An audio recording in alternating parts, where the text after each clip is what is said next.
The Senate will come to order. Senator Murphy. Good morning, Mr. President. I impose the call of the Senate. The Senate is now under call.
Senator Murphy. Mr. President, I move that further proceedings under the roll call be dispensed with and that the Sergeant-at-Arms be instructed to bring in absent members. On that motion, all in favor say aye. All those opposed say no. The motion prevails. Members, will you be so kind as to stand? In our Senate tradition, we always start with prayer, and today's chaplain is Reverend Elijah McDavid III. He's from Fellowship Missionary Baptist Church in Minneapolis. As a gentle reminder, following the prayer, please remain standing for the Pledge of Allegiance. Good morning, all. Would you bow and be in prayer with me? God, our Creator, Sustainer, and Redeemer, we come once again thanking you for the privilege of breath in our lungs, for the gift of seeing one more day. We choose not to take this day for granted, but instead to see it as a blessing, an opportunity to put our hands and our hearts to purposeful work. God, may your creativity anoint the minds of all who serve in this session. Endow our hearts with your values, compassion, generosity, forgiveness, and love. May you stir up the soil of our ingenuity so that that which we expected to be frustrating may turn out to be fruitful. And may every roadblock direct us to new pathways of clarity. God, may we see with new eyes as we look beyond our present interests and carefully craft legislation that will be a gift to our children and not a curse. We see this new day as a sacred opportunity to make right where we've made wrong, to be sensitive to realities we used to ignore, and to offer healing in communities that have been hurting for far too long. For when our journey comes to an end, our prayer is that you might be pleased with the labor and the dialogue taking place on this floor today. May your will be done here in Minnesota as it is in heaven. In the name of all that is healing and whole, we pray. Amen.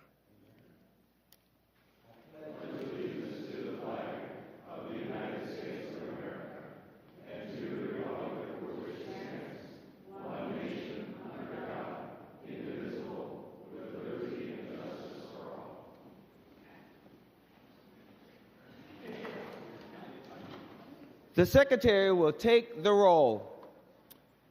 Abler, Barr, Bolden, Carlson, Champion, Clark, Coleman, Swadzinski, Dames, Dibble, Dornick, Draheim, Drazkowski, Duckworth, Farnsworth, Fateh, Frentz, Green, Grunhagen, Gustafson, Hochschild, Herr, Heinzman, Hemmingson Yeager, Hoffman, Holmstrom, Housley, Howe, Jasinski, Johnson, Johnson Stewart, Klein, Coran, Kroon, Kunish, Kupek, Lang, Latz, Liskey, Limmer, Lucero, Mann, Marty, Matthews, Mayquaid, McEwen, Miller, Mohammed, Murphy, Nelson, Umu-Verbatim, Pappas, Pa, Port, Pratt, Putnam, Rarick, Rasmussen, Rest, Seeberger, Utke, Weber, Wiesenberg, Westland, Westrom, Wickland, Zhang. Members, a quorum is present. The following members intend to vote remotely pursuant to Rule 40.7. The senators are Senators Carlson, Coleman, Farnsworth, Fateh, Latz, Umu-Verbatim, Pappas, and Port. Members, if you'd like to follow along, I'm reading from today's Senate agenda dated Tuesday, April 7, 2026. We will begin with the third order of business, messages from the House. The Secretary will read the message. Mr. President, I have the honor to inform the Senate that the House of Representatives invites and is ready to meet with the Senate in joint convention at 6:45 p.m. on Tuesday, April 28, 2026, to receive the message of the Honorable Tim Walz, Governor of the State of Minnesota. Said message to be delivered at 7 o'clock p.m. Signed, Patrick Duffy Murphy, Chief Clerk, House of Representatives. I'll now call on Senator Murphy for a motion. Mr. President, I move that the Senate accept the invitation of the House of Representatives to meet in joint convention in the House chamber at 6:45 Tuesday, April 28, 2026, to receive the message of the Honorable Tim Walz, Governor of the State of Minnesota. Members, to that motion, all in favor say aye. All those opposed say no. The motion prevails. Members will now proceed to the fifth order of business, which is reports of committees. I'll call on Senator Murphy for a motion to adopt the committee reports. Mr. President, I move the committee reports printed in the agenda be adopted with the exception of the reports pertaining to appointments. On the adoption of the committee reports, all in favor say aye. All those opposed say no. The motion prevails. Senator Murphy for another motion. Mr. President, I move that the committee reports pertaining to appointments be laid on the table. To that motion, members, all in favor say aye. All those opposed say no. The motion prevails, members. Members, we'll now go to the sixth order of business for the second reading of Senate bills. The Secretary will read the number of the Senate file numbers. Senate file numbers 3870, 3824, 2971, 1373, 4273, 3987, 3985, 3964, 4367, 3888, 3704, 3900, 4537, 4293, 4171, 2320, 4446, 4374, 4525, 4390, 2814, 281, 4543, 3295, 4520, 4652, 4406, 1857, 4006, 4223, 4760, 4366, 4496, 4168, 4660, 2061, 4177, 3685, 3959, 4874, 4555, 4301, 4206, 4379, 4294, 4703, 4602, 4735, and 476. The Senate files have been given their second reading. Members will now go to the eighth order of business, which is introduction and first reading of Senate bills. The bills listed on today's introduction calendar are given their first reading and referred as indicated.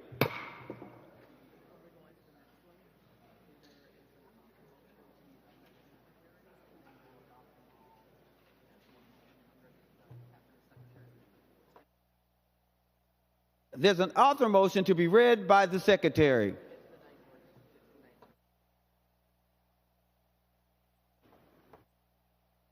Members, before that, I've already indicated that the bills listed on today's introduction calendar are given their first reading and referred as indicated.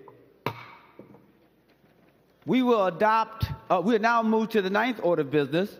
We will adopt the author's motion as one motion. And there's a motion to be read at the desk by the secretary. Senator Johnson moves that the name of Senator Rarick be added as a co-author to Senate File number 3949. Now that we have all the motions, we will adopt all of the author's motions as one motion. All in favor say aye. All those opposed say no. The motion prevails. I'll now call on Senator Rest for a motion. Mr. President, I move that Senate File number 3900 in general orders be stricken and re-referred to the Committee on Taxes. On that motion, all in favor say aye. All those opposed say no. The motion prevails. Senate Resolution number 72 will be referred to the Committee on Rules and Administration. No action is required. Members remaining under motions and resolutions, I'm calling on Senator Murphy to designate special orders. Senator Murphy. Mr. President, pursuant to Rule 26, I designate the following bills be made special orders for immediate consideration. Members, the special orders list is on your desk, and we will begin with Senate File number 3769. Senator Klein. Thank you, Mr. President. Thank you, Senators, for hearing Senate File 3769. Thank you for the support, guidance, and co-authorship of my bipartisan senators, Senator Mann, Senator Liskey, Senator Kupek, and Senator Dames. Members, every Minnesotan deserves access to care in their community, but right now our safety net health care providers and rural pharmacies are being undercut by drug companies ignoring federal law to keep their profits high. This bill today strengthens enforcement of Minnesota's drug pricing protections, which will keep hospitals open, protect patients, and require pharma to obey the laws. 340B is a program that may not be familiar to all of us, but it is simply a federal drug pricing program. It was established in 1992, and it requires drug pharmaceutical manufacturers to provide discounted drugs to our safety net providers. It supports care then for rural, low-income, and high-risk communities everywhere from Winona to Hennepin County Medical Center to Lake of the Woods.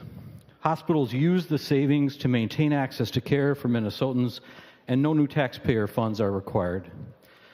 But sometimes pharma doesn't follow the rules that the federal government has set.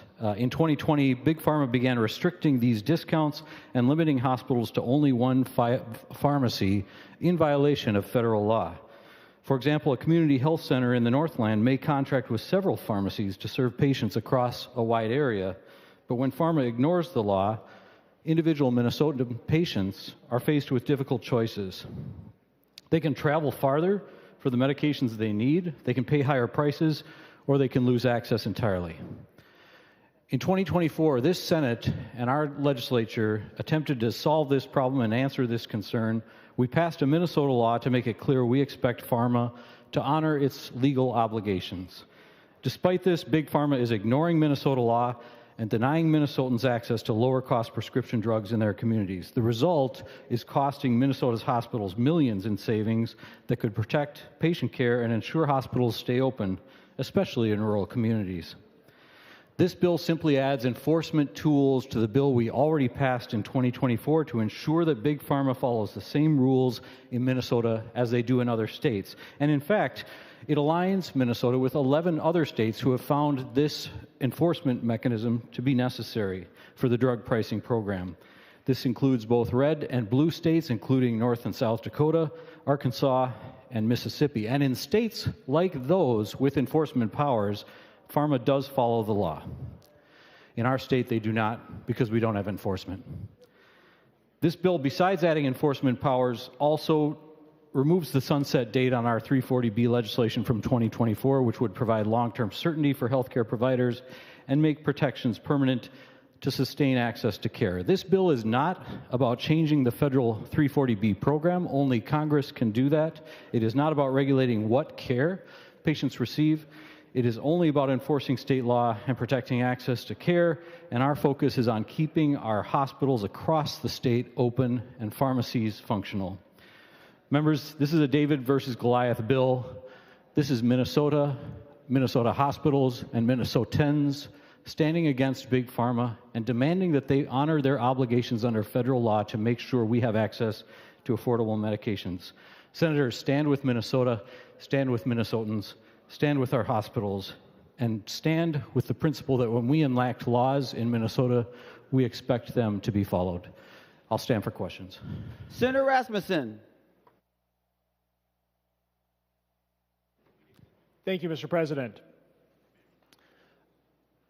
I would agree with the bill author that 340B is an important program, and it's important for hospitals in the district that I represent and other hospitals across the state.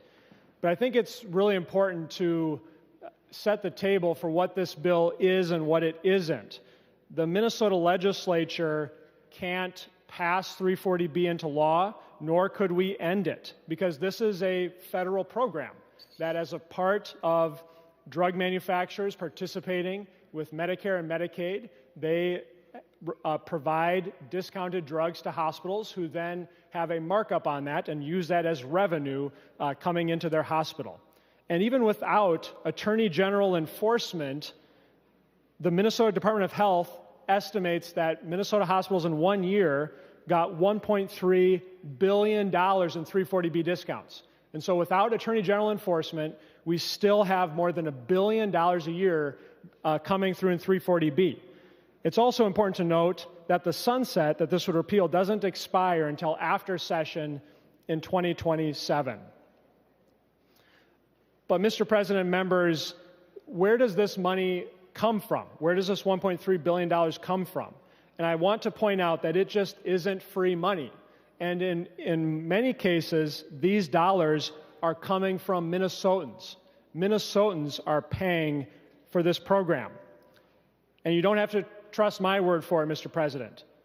Look at fiscal notes that have impacted 340B that has come from the Legislative Budget Office and the Walz administration, saying that hundreds of millions of dollars over time of taxpayer dollars are going to fund this revenue stream. You also have a letter on your desk that Senator Abler had distributed from a number of Minnesota trade unions who are saying that this program drives up their cost of health care for their members. And it's not just those trade unions, but it's small businesses, farmers, Minnesotans across the state are paying more when there is misuse in this program.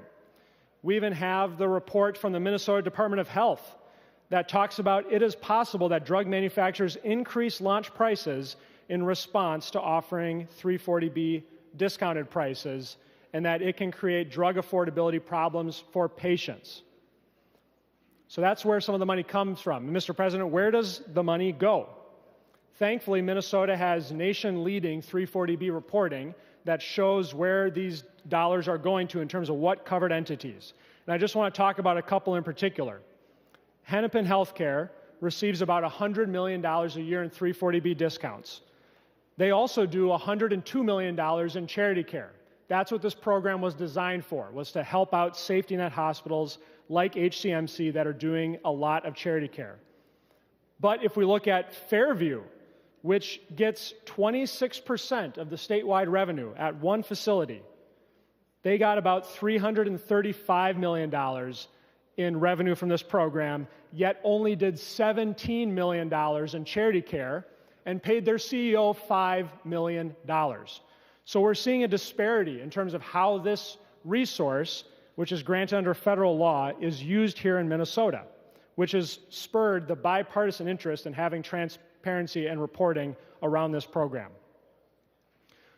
So the question for this body today isn't whether or not we're going to have 340B. We have 340B today, we had it yesterday, we'll have it tomorrow. This bill doesn't change that. The question is, are we going to give a blank check to hospital executives without needed transparency and program integrity that will protect 340B as a program long term? And so to address some of those deficiencies, Mr. President, I'd like to offer the A2. Senator Rasmussen offers the A2 amendment. The Secretary will report the A2 amendment. Senator Rasmussen moves to amend Senate File Number 3769 as follows. Page 1, delete Section 1 and insert. This is the A2 amendment. Senator Rasmussen, anything else to your A2 amendment?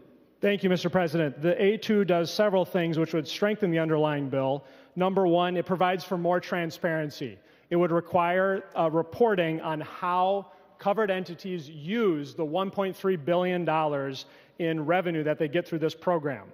Second, it would allow basic program integrity and ensure that on outpatient drugs, we're able to ask, 340B participants are able to ask for information to ensure compliance with federal law, which will help reduce the risk of diversion in this program, which is against federal law. And then lastly, Mr. President, this would remove Attorney General enforcement and go back to the original bill that was passed a couple years ago. We don't need taxpayers becoming a private attorney on behalf of corporate hospitals here in Minnesota. Senator Klein to the A2 Rasmussen amendment. Thank you, Mr. President, and thank you, Senator Rasmussen, for your thoughtful concerns, which you have brought up repeatedly in committee and now here on the floor about the functionality of the 340B program. And as you pointed out, this is a federal program, and many of your concerns about the possible misuse of the intention of these funds should be addressed by our federal Congress and not by this Minnesota State Senate. But to the A2 specifically, I would say the following. First of all, the reporting that you suggest to the commissioner and to the legislature would add a tremendous fiscal cost to this bill and would put it out of order. In addition, these reports are already available. The Trump administration can ask for an audit from hospitals. The manufacturers of pharmaceuticals can ask for an audit from hospitals to make sure that the funds are being used appropriately. Going on to Section 3 of the A2, this would actually allow private pharmaceutical companies such as AstraZeneca to demand data from our hospitals like Hennepin County Medical Center or Winona Medical Center. They would have to turn over patient data to justify their use of 340B drugs to private drug companies. Members, this provision within the Rasmussen Amendment was so offensive to the legislature in North Dakota that they made it a misdemeanor. It is actually a criminal offense to do Section 3 of the A2 in the state of North Dakota. And lastly, members, removal of the Attorney General enforcement of this is gutting the entire intention of this bill. We've seen in states where there's no Attorney General enforcement of the bill that pharma ignores the law. In states where there is enforcement mechanisms, pharma obeys the law and hospitals get the money they need. I'm asking for a roll call, Mr. President, and I would ask the members to vote no. Roll call requested, and a roll call has been granted. Any other discussions before we go back to Senator Rasmussen? He'll be the last voice we hear before we vote.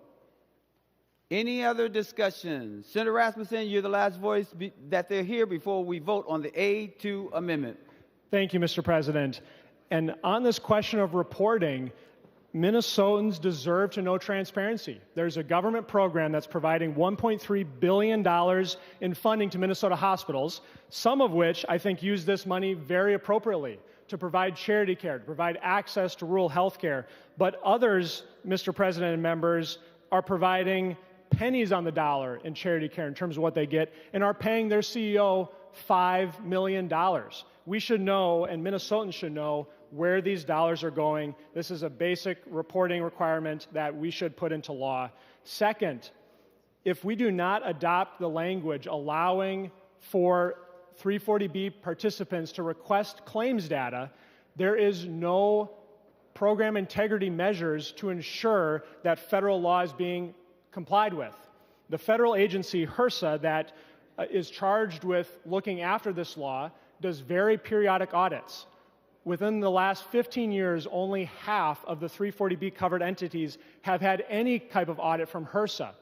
This, in fact, is from CMS, has said that by having claims data and access to claims data, you can reduce the amount of conflicts over 340B and ensure program integrity.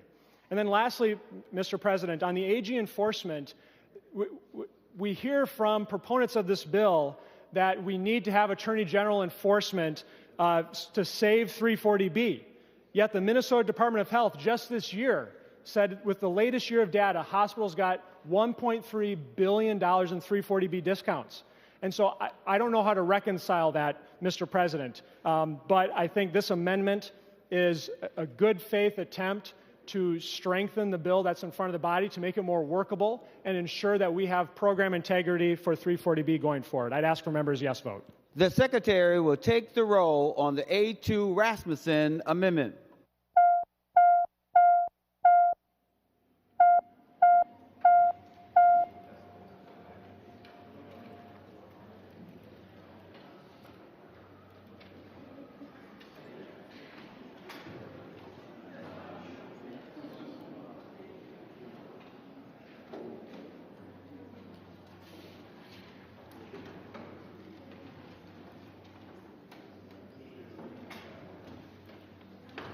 Senator Westland, for those voting pursuant to Rule 40.7.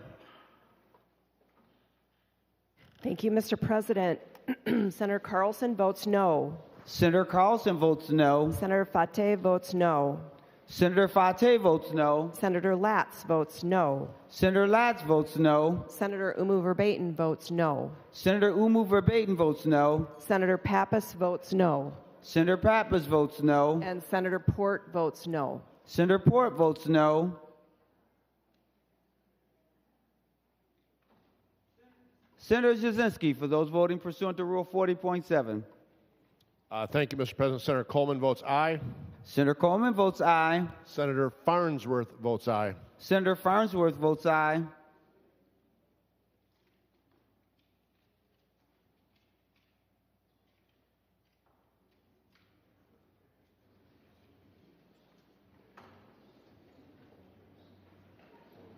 All senators having voted who desires to vote, the Secretary will close the roll. There being 31 ayes and 35 noes, the A2 Rasmussen Amendment is not adopted. Senator Rasmussen, for your next amendment. Thank you, Mr. President. In the 340B report that was compiled by the Minnesota Department of Health on request of the legislature, one of the key items that they flag as a potential concern with this program are drug affordability problems for patients. And I'm just going to read briefly from this report so members know what I'm talking about. Because sharing discounts with insured patients who experience affordability problems decreases the amount of 340B revenue to the covered entities, there is a disincentive to provide discounted or free care to this group of patients. So what's happening, Mr. President, is that the hospitals, the covered entities, are able to sometimes purchase drugs pennies on the dollar for steep discounts, 40% discount, 60% discount or more. But then they turn around and charge patients the full list price, and they pocket the difference. And that can create affordability issues, especially for those who are uninsured or underinsured. And so to try to address that, Mr. President, I'd like to offer the A5. Senator Rasmussen offers the A5 amendment. The Secretary will report the A5 amendment. Senator Rasmussen moves to amend Senate File Number 3769 as follows. Page 1, after line 11, insert. This is the A5 amendment. Senator Rasmussen, to your A5 amendment. Thank you, Mr. President. This amendment would say that 340B entities cannot charge uninsured patients or patients covered by a high-deductible health plan more than what they pay for the drug under the 340B program. I'd ask for member support and request a roll call. Roll call requested, roll call granted. Senator Klein, to the A5 Rasmussen amendment. Thank you, members, and thank you, Mr. President. Thank you again, Senator Rasmussen. Once again, Senator Rasmussen valiantly is attempting to correct a federal program here in the Minnesota State Senate. If there are alterations that need to be made to ensure that the 340B program is functioning appropriately, that it is not overcharging uninsured or underinsured patients, those need to be directed to our federal Congress. It is not our job or really our purview here in the Minnesota State Senate to make those alterations. I will say that that gap between the cost of low-cost medications that hospitals and clinics and rural hospitals pay, and then the reimbursement that they are able to obtain from insurers or from public programs, et cetera, is precisely the mechanism that was designed by the 340 program 30 years ago to ensure hospitals had a revenue stream to sustain their operations for low-income patients. So I oppose the A5 amendment, and a roll call has already been requested. I ask for a no vote. Members, before we go to Senator Rasmussen for his last comments, I want to go to Senator Nelson, and then, and we have another. Senator Nelson. Thank you, Mr. President. Senator Rasmussen, I appreciate the effort here. I think we all appreciate the effort of trying to hold down the high cost of medicine, medical care in general, and we know that prescription drugs are often the biggest driver of the increases that we see in healthcare. So I definitely appreciate the point that you are making here.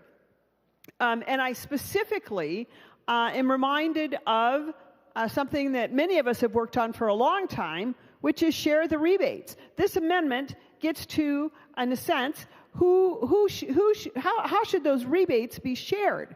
And quite frankly, we are finding that often it is the insurance companies that claim the rebates instead of the patients that are paying the bills. And I do believe that is a major problem. And in fact, it was the understanding of how in the world, I'll tell you what led me to the share the rebates thing.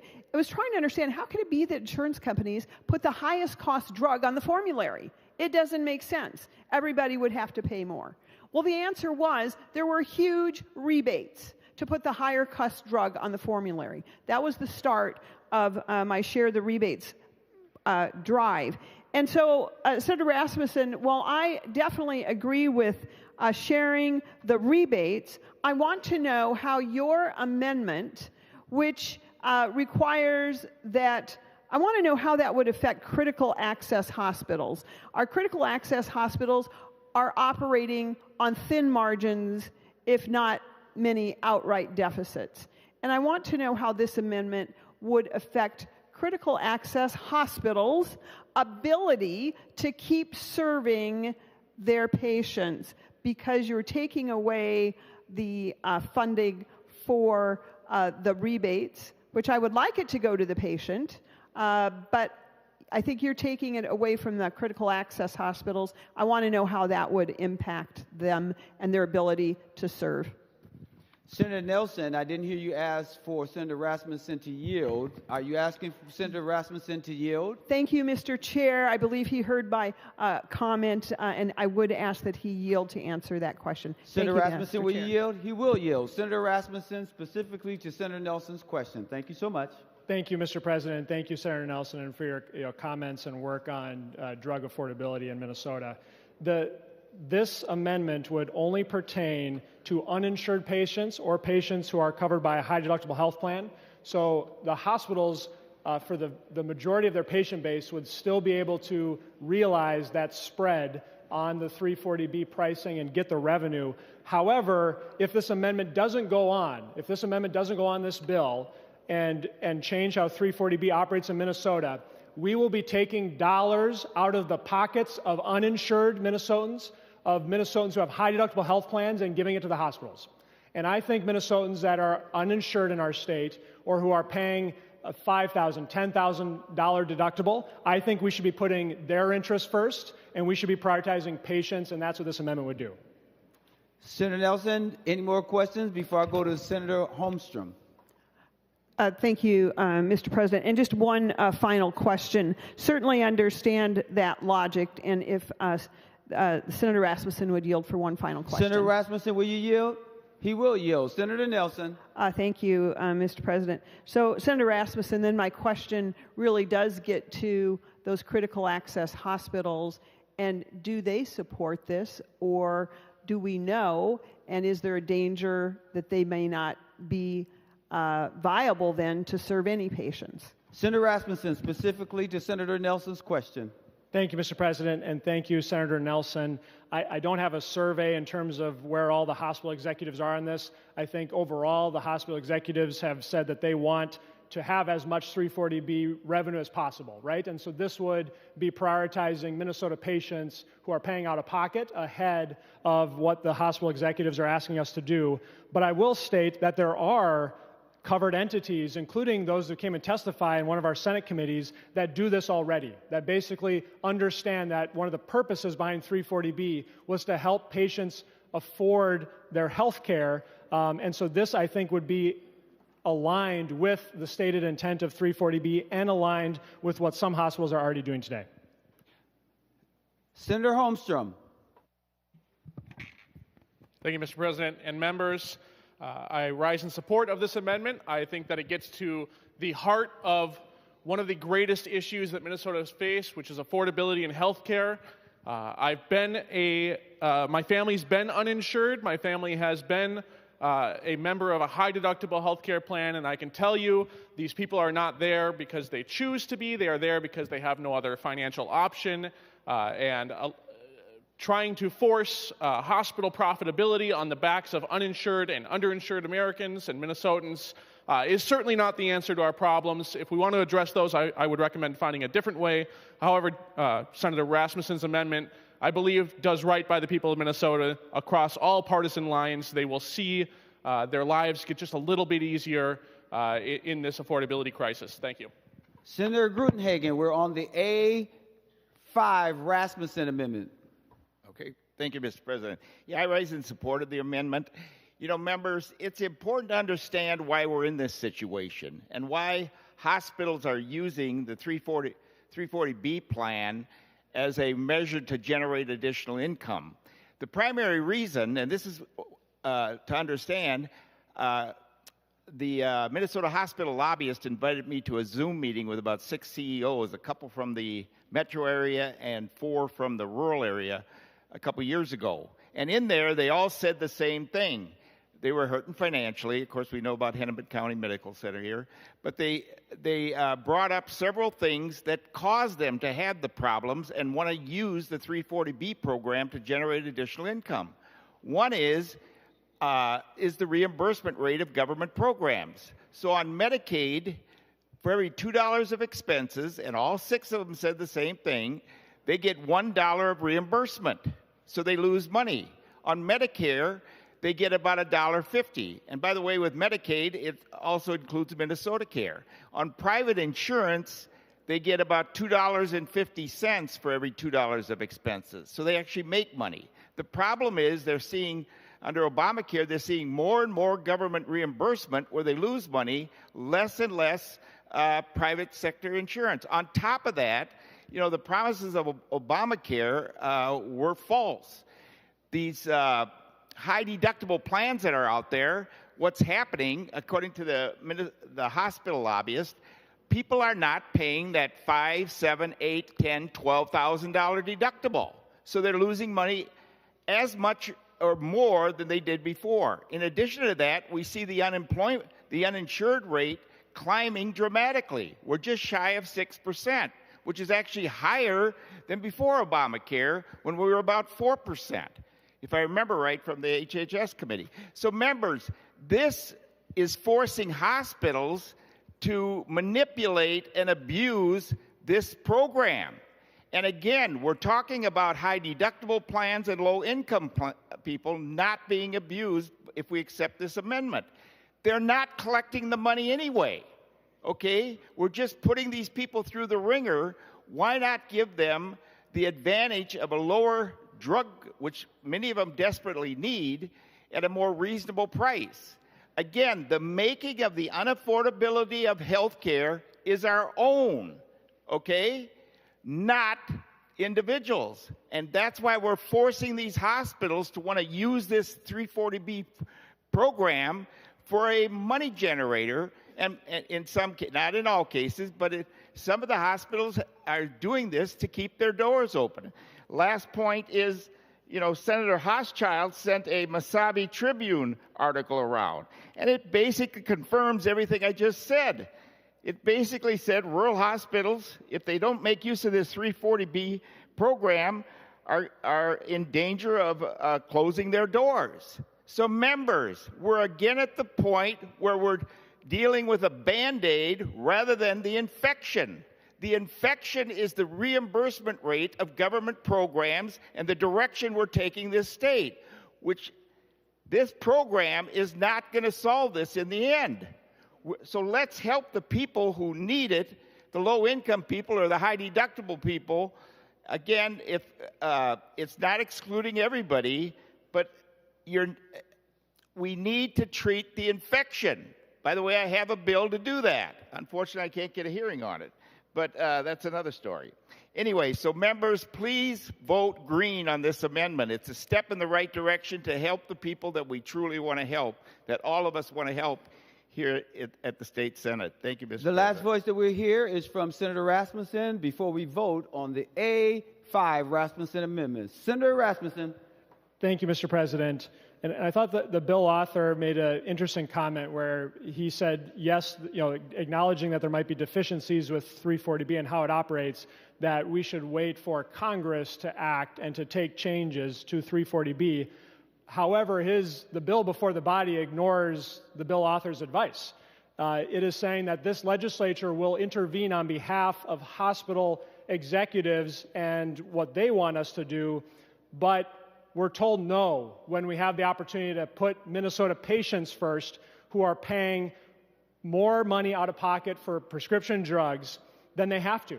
And by adopting this amendment, we can make sure that the intent of 340B, which is to have access for uninsured patients, for underinsured patients, that principle is met. I would ask for member support. Members, a roll call has been requested and a roll call has been granted. The Secretary will take the roll on the A5 Rasmussen amendment.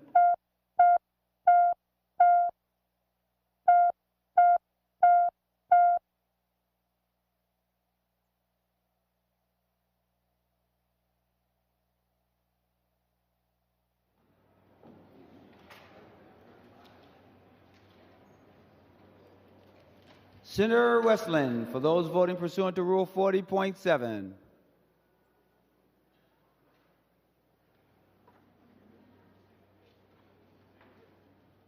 Thank you, Mr. President. I might be waiting on one here, but let's go with what we have. Senator Carlson votes no. Senator Carlson votes no. Senator Fate votes no. Senator Fate votes no. Senator Latz votes no. Senator Latz votes no. Senator Umu Verbatim votes no. Senator Umu Verbatim votes no. Senator Pappas votes no. Senator Pappas votes no. And Senator Port votes no. Votes no, sorry. Senator Port votes no.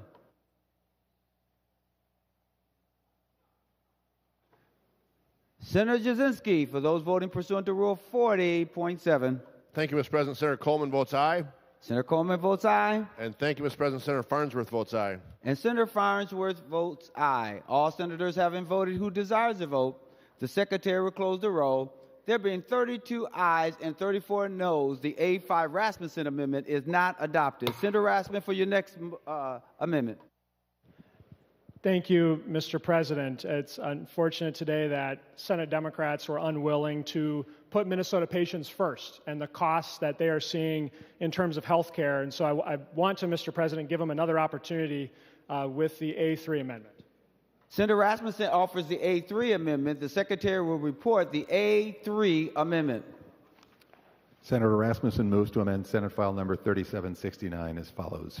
Page 1, after line 6, insert. This is the A3 amendment. Senator Rasmussen to your A3 amendment.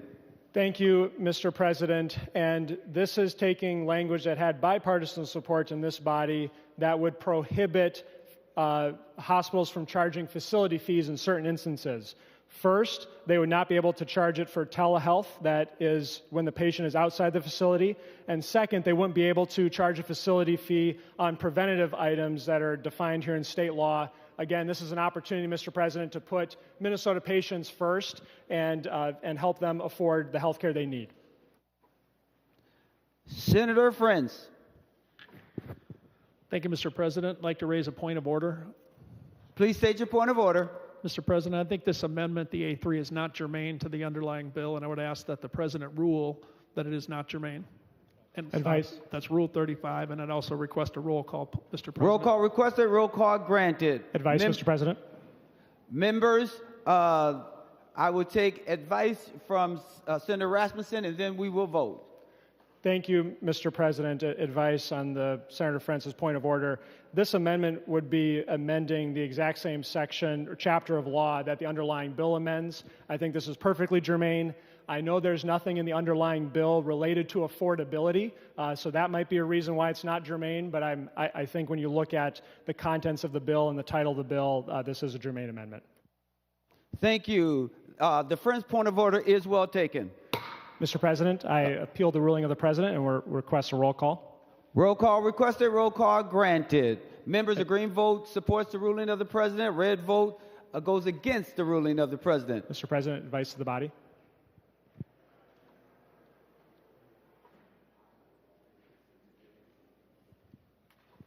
Senator Rasmussen. Thank you, Mr. President. Thank you, members. Well, I know there's nothing in this bill that would make health care more affordable for Minnesotans. I would ask you to overturn the ruling of the President and vote red so that we can have something that puts Minnesota patients first. Thank you, Mr. President. The Secretary will take the roll on the appeal of the decision of the President.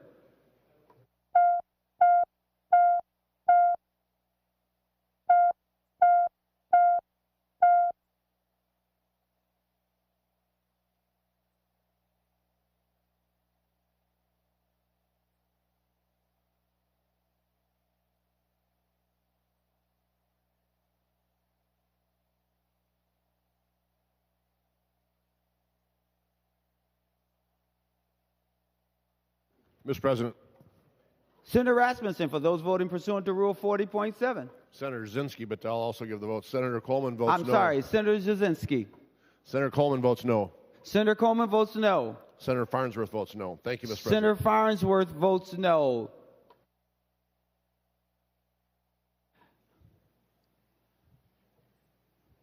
Senator Westland?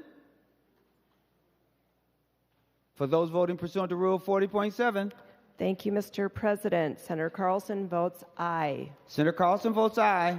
Senator Fate votes aye. Senator Fate votes aye. Senator Latz votes aye. Senator Latz votes aye. Senator Umu Verbatim votes aye. Senator Umu Verbatim votes aye. Senator Pappas votes aye. Senator Pappas votes aye. And Senator Port votes aye. And Senator Port votes aye. All senators having voted who desires to vote, the Secretary will close the roll.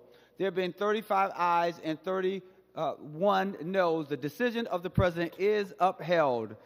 Senator Gruenhagen, for your amendment. Oh, thank you, Mr. President. You know, members, we talked about transparency. We talked about some of the abuse that with some hospitals. We don't want to say blanket statements. There's a lot of people trying to do the right thing as far as the 340B program is concerned. But my particular amendment targets a particular area. It's the A4. I'd like to offer the A4, Mr. Senator Gruenhagen offers the A4 amendment. The Secretary will report the A4 amendment.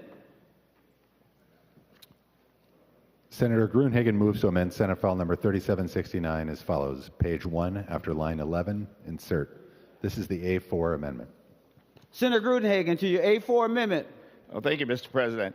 Yeah, members, what this amendment would do, it would prohibit using 340B funds for gender identity or gender expression or gender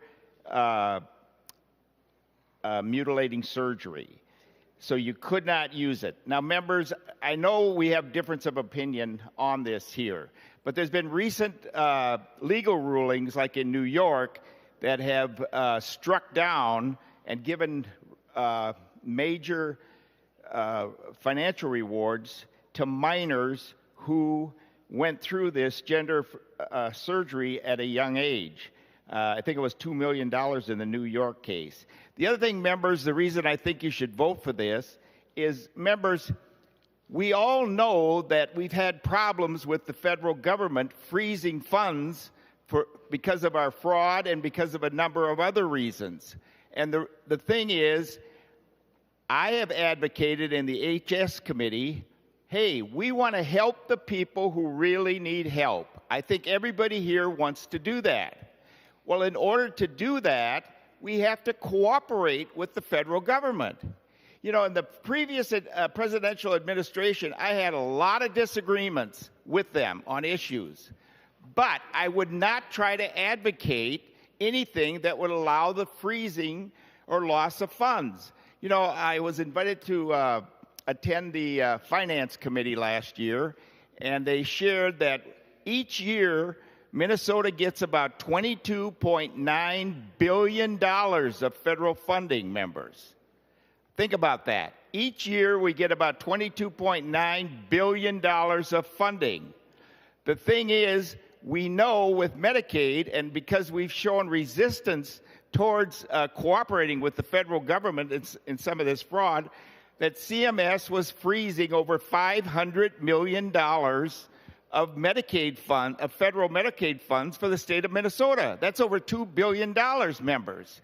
And I know there was a lot of angst about that in terms of how are we going to help the people who really need it. Members, I know we have disagreements with the current administration, some of you do, and some of it very strongly. But members, I had strong disagreements with the previous administration, but I would never take a stand and support things that would lose federal funding for those most needy. That doesn't mean we don't address the fraud and a host of other things, but to do that, we need to cooperate. So members, this is an area, if we go down this path and the federal government discovers you're using this federal program of 340B money for gender transitioning on minors, you're going to see the loss of federal funds. That's what's going to happen. They're going to be frozen, or they're going to have lawsuits that are going to cost millions of dollars. So regardless of your position on gender-affirming care, the least you should want to do is add this amendment so that we don't see a withholding of the federal funds for the people who we want to help that desperately need it. So members, I ask for roll call, and I would ask for a green vote. Thank you. Roll call requested, roll call granted. Senator Friends. Thank you, Mr. President, and thank you, members. Mr. President, I wish to raise a point of order under Rule 35. I believe the amendment is not germane to the underlying bill. Mr. President, we have a bill simply seeking to provide enforcement of existing federal law, and to bring gender-affirming care seems to define things that are not germane to the bill. So I ask members, I ask you to rule that the amendment is not germane. Thank you, Mr. President. Mr. President, advice. Senator Rasmussen. Mr. President, advice. This amendment is very germane. If you look at the title of the subdivision, it says 340B revenue prohibited use. It's pertaining exclusively to 340B covered entities. This is a bill about 340B. This amendment is germane. The underlying bill has commercial restrictions on what can take place under 340B. And we are just adding an additional one on how that revenue can be used. No different than my amendment earlier in the debate today, talked about how hospitals had to engage with their patients given the 340B discounts they have. This says what they can use the revenue for. I would ask that you find the point of order not well taken. Senator Grudenhagen, you'll be the last voice before I rule. Oh, thank you, Mr. President. Yeah, advice to the body. I believe this is germane for the reason Senator Rasmussen just said. But members, we're talking about hospitals. We're talking about a particular procedure that hospitals could do. Now, again, a lot of them have prohibited it, but it just was reported by NPR yesterday that Children's is going to start up again. And again, they're going to endanger federal funds to the state of Minnesota. We don't want that. Again, regardless of your position, we should at least vote on this and send a message that we want to cooperate with the federal government. It is germane for the reason Senator Rasmussen said, and it's a medical procedure in our hospitals. And it's going to endanger federal funding, including some of the 340B money if the federal government finds out about it. So members, please vote no, and let's have a recorded vote on this amendment. Thank you, Mr. President. The Friends' point of order is well taken. Mr. President, I appeal the ruling of the President and request a roll call. Roll call requested, roll call granted. Members, a green vote supports the ruling of the President, and a red vote is in opposition to the ruling of the President. The Secretary will take the roll.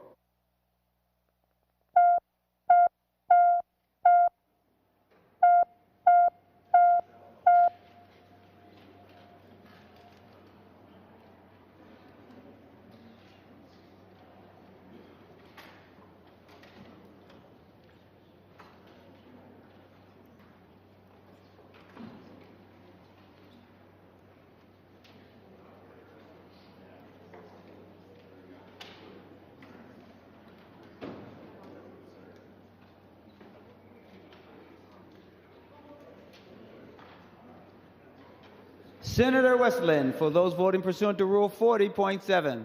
Thank you, Mr. President. Senator Carlson votes aye. Senator Carlson votes aye. Senator Fate votes aye. Senator Fate votes aye. Senator Latz votes aye. Senator Latz votes aye. Senator Umu Verbaeten votes aye. Senator Umu Verbaeten votes aye. And Senator Port votes aye. And Senator Port votes aye. Senator Marty, are you voting? Senator Jasinski, for those voting pursuant to Rule 40.7. Thank you, Mr. President. Senator Coleman votes no. Senator Coleman votes no. Senator Farnsworth votes no. And Senator Farnsworth votes no. All senators having voted who desires a vote, the Secretary will close the roll. There being 34 ayes and 32 nays, the decision of the President is upheld. Senator Liskey. Thank you, Mr. President. Mr. President, this bill before us is definitely of an urgent nature for our hospitals, especially those in rural communities that rely on 340B funding. The issues that we face with this bill is there's some opposition, and some pretty strong opposition for lots of different reasons, and we've heard about transparency, we've heard about enforcement and things like that, and so with that I offer the A6 amendment. Senator Liskey offers the A6th amendment. The Secretary will report the A6th amendment. Senator Liskey moves to amend Senate File Number 3769 as follows. Page 1, delete Section 1. This is the A6 amendment. Senator Liskey to your A6th amendment. Thank you, Mr. President. Mr. President, the A6 amendment strictly removes the enforcement side of the equation at this time because I believe there are multiple different ways that this could be enforced. I do not believe the Attorney General's office is necessarily the best option, being that he is definitely working on a lot of areas, and I think this would only burden his list of things that he's enforcing more so. With that being said, I think the Department of Commerce may be a better route to go for enforcement. We could offer a lot of different options, Minnesota Department of Health, DHS. All of those things could have a better impact on enforcement. And so with that, I think just extending and removing the sunset gives us time to discuss what the best line of enforcement would be, and we could come back and debate that at a different date. Senator Klein to the A6 Senator Liskey amendment. Well, thank you, Mr. President, and thank you, Senator Liskey, and actually thank you again for supporting this bill as a co-author, and I think it will have an immediate and beneficial effect on hospitals in Northfield, and I would be quite concerned that they would be, I think they would be in opposition to the A6 amendment. We've seen in states that don't have a firm enforcement mechanism that pharma continues to disobey federal law. Certainly we've seen that continue to play out in Minnesota. In states that have inserted significant enforcement mechanisms, pharma has immediately complied. This is urgent, as you said, and this is the correct way to do this. Get this into law immediately so that we can continue funding streams to our hospitals, which have never been in such dire straits in my experience of 35 years of practice. Members, I urge you to vote no on the A6, and I request a roll call. Roll call requested, roll call granted. Senator Westrom to the A6 Liskey Amendment.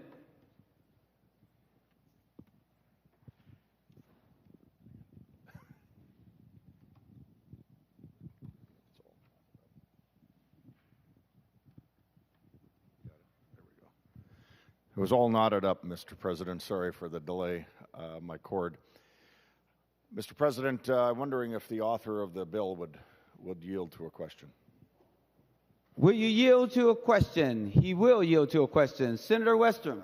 Mr. President, Senator Klein, you referenced you've seen several instances of drug companies not complying here in Minnesota. Could you share with the body which drug companies they are and what are those violations, just so we can all be aware of what's going on in our state?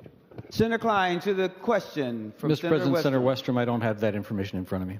Senator Westrom. Mr. President, Senator Klein,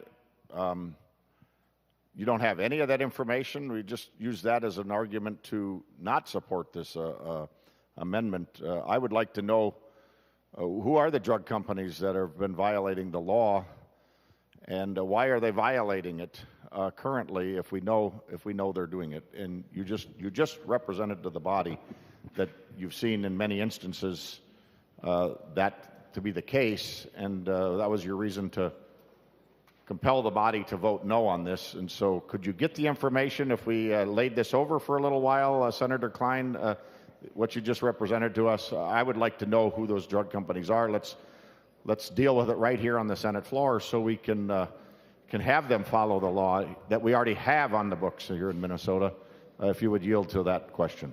Senator Klein, will you yield? I will. He will yield. Senator Klein to the question. Mr. President, Senator Westrom, no, I don't have that information immediately in front of me with the details of which specific pharmaceutical companies have been guilty of this. I do know it to be a fact, and I encourage you to work out with your research staff to find the specifics on that. Senator Westrom to the A6 Liskey Amendment. Well, Mr. President, Senator Klein, you are the one that brought it up here. You said you knew, and now we find out you don't know. So, members, I would urge your support of the Liskey Amendment, using information that you really don't know as a reason to say someone in the Senate should vote no on an amendment is troubling to me. Senator Liskey, I don't know if you know any of that information. I'd offer you the opportunity when I sit down to give us that, but you're not the one that said it, so I'm not going to put you on the spot. But members, why are we debating with information that we don't have, representing to the Senate that you have it and you know it, and then getting up and saying you don't know it? This bill doesn't look like it's ready for prime time. This amendment certainly would help us give more time to figure that out. The Department of Commerce seems like a very logical place to do this enforcement. That's who enforces a lot of insurance and other law already in our state. And I don't know why the hospitals couldn't enforce this themselves when the law is on the books. And so, members, I would urge your green vote. It troubles me that we are told to vote no because of information that's going on, and yet we can't get the information because the author of the bill wouldn't know it. I'm troubled that he would represent that to us and then find out we don't know it, because I would like to know what drug companies are violating this law so we can stop it here in the Senate, and by calling them out would be a good first step. Senator Jasinski. Thank you, Mr. President. Would the author of the bill stand for question? Senator Klein, will you yield? He will yield. Senator Jasinski. Thank you, Mr. President. Thank you, Senator Klein. So just a question, and maybe I missed it. So this is obviously giving more powers to the Attorney General to enforce these. Is there a fiscal note? How much will this cost our Attorney General's office to enforce this new enforcement policy? Or What's the fiscal? Is it $1 million? Is it $10 million? What's the estimated cost of our Attorney General to enforce this? Senator Klein, to the question. Thank you, Mr. President. Thank you, Senator Jasinski. There is a fiscal note which I will have the staff distribute now, and our finance chair can speak to it if you wish. It is entirely absorbed by the Attorney General's office. Senator Jasinski, any other questions? Thank you, Mr. President. Members, we're on the A6 amendment. Before I let Senator Liskey have the last word, any other discussion? Seeing none, Senator Liskey. Thank you, Mr. President. Senator Klein, thanks for your comments on Northfield Hospital. I believe all hospitals are really worried about 340B as a whole disappearing. I don't believe that the enforcement side of the equation is as necessary, especially because we don't know for sure that the Attorney General would be the right place for that enforcement. And so with that, I still urge a green vote on this bill, on this amendment, and look forward to your support. Thank you very much. The Secretary will take the roll on the A6 Liskey amendment.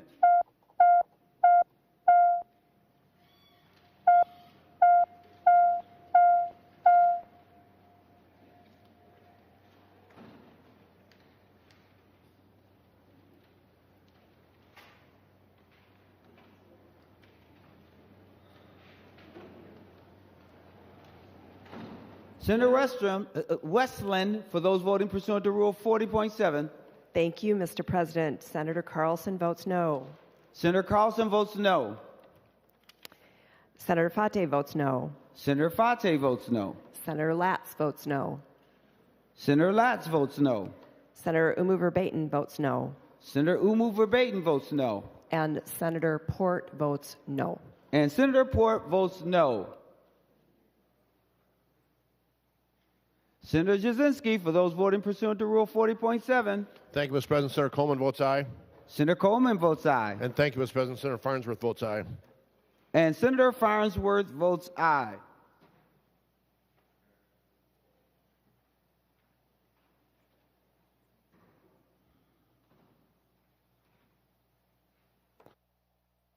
All senators having voted who desires to vote, the Secretary will close the roll.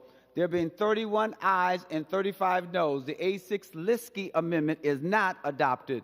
Senator Abler. Well, thank you, Mr. President. I'll offer the A50 amendment. Senator Abler offers the A50 amendment. The Secretary will report the A50 amendment.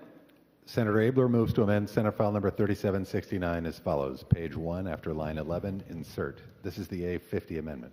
Senator Abler, to your A50 amendment. Thank you, Mr. President. I admit this may broaden the focus of the bill, but if it's about helping hospitals, at least I'd like a chance to describe it, and then we can haggle about if it's germane or not. But the HCMC and our safety net hospitals are fundamentally important to the welfare of our state, and they are at risk.